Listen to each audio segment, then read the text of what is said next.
The air around Darth Vader often felt cold, even in the warmest of places. A chilling presence, a palpable weight that preceded him, a constant hum of power and sorrow.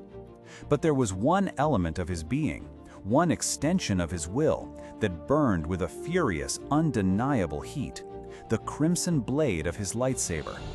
It was more than a weapon. It was a scar made manifest, a screaming testament to a process so brutal, so agonizing, that few could ever truly comprehend it. Imagine for a moment the serene, almost sentient hum of a Jedi's lightsaber. Its blade, a pure, unwavering beacon of blue or green, sometimes purple or yellow, is born not just of technology, but of an almost mystical communion. A Jedi's journey to construct their lightsaber is a profoundly personal one, a meditative quest to find a Kyber crystal that resonates with their spirit. Once found, this living crystal forms a symbiotic bond with its wielder, growing in power and clarity, reflecting the Jedi's connection to the light side of the Force. It is a partnership, a gentle dance of energy and intent. But the path of the Sith, as we know, is one of domination, not symbiosis. It is a path of control, of bending the Force, and indeed life itself, to one's will. And nowhere is this philosophy more starkly embodied than in the creation of a Sith Lord's signature red-bladed lightsaber. These crimson blades are not found. They are forged in suffering, their very essence twisted and corrupted in a process known, chillingly, as bleeding. For Darth Vader, this dark ritual was not merely a requirement. It was an act of profound, agonizing self-expression, a mirror to his own shattered soul. When Anakin Skywalker fell, when he was remade into the mechanical behemoth we know as Vader, he lost everything: his identity, his freedom, his love, and with it, his connection to the Force as he once knew it. He needed a new blade, a symbol of his new tormented existence, a weapon worthy of the Emperor's enforcer. His Kyber crystal did not come from a serene meditation or a peaceful quest. It was taken, ripped from the hilt of a Jedi Master.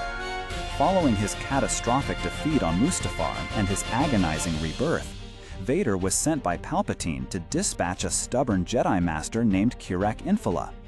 This was a trial, a bloody crucible, designed to truly sever Vader from his past, to immerse him fully in the dark side.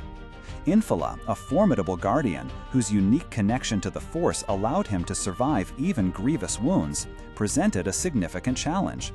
But Vader, fueled by his fresh trauma, his nascent rage, and the cruel tutelage of his new master, ultimately prevailed.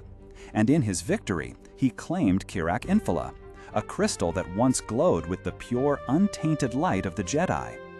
Now picture the scene, not in the heat of battle, but in the desolate quiet of a hidden chamber, perhaps aboard his Star Destroyer, or in some forgotten Sith redoubt.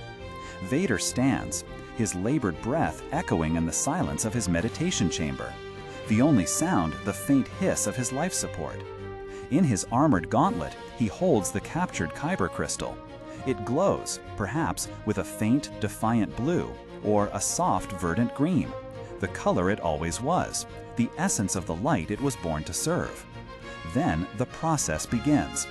Unlike the Jedi, who pour their calm and focus into the crystal to awaken its light, Vader poured something else entirely. He channeled not just his raw power, but the very core of his being.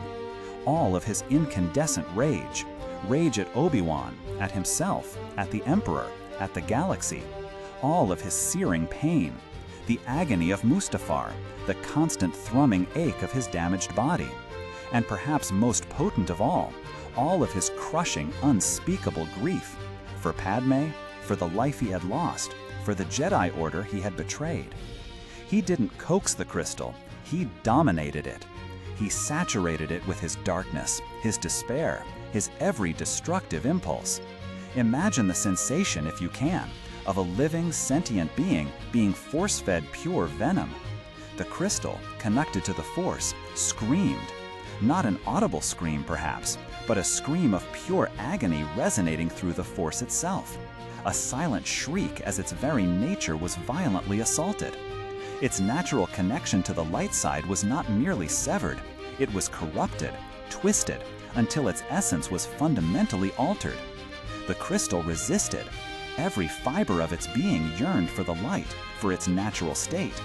But Vader's will, forged in fire and hate, was unbreakable. He held it, pouring the entirety of his shattered existence into its core, until slowly, painfully, the blue or green light began to waver, to dim, to change. A struggle, an internal war played out in miniature as the light battled the encroaching darkness. Then, gradually, agonizingly, the transformation began. The gentle light flickered, then yielded, succumbing to the overwhelming influx of dark side energy. It deepened, bleeding through shades of purple, then a murky red, until finally it solidified into a furious, vibrant crimson.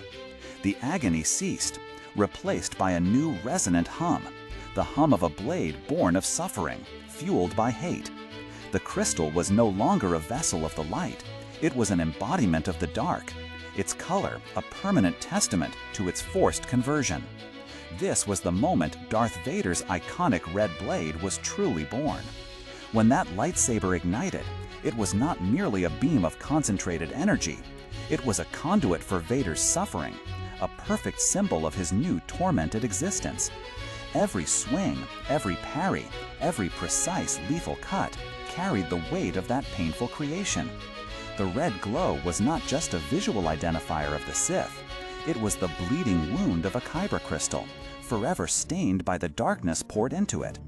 It was a constant reminder, for Vader and for those who faced him, of the brutal cost of his fall, and the agonizing process that cemented his identity as the ultimate embodiment of the dark side. This story of the bleeding Kyber crystal offers us a unique glimpse into the true nature of the Sith, not just as wielders of power, but as masters of corruption, even of life itself.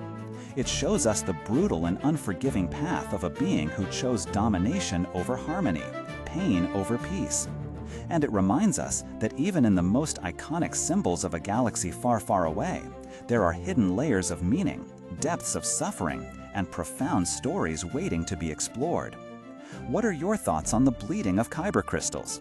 Does it change your perception of Vader's lightsaber, or perhaps even the Sith themselves? Share your insights and reflections in the comments below. We're always eager to hear your perspectives.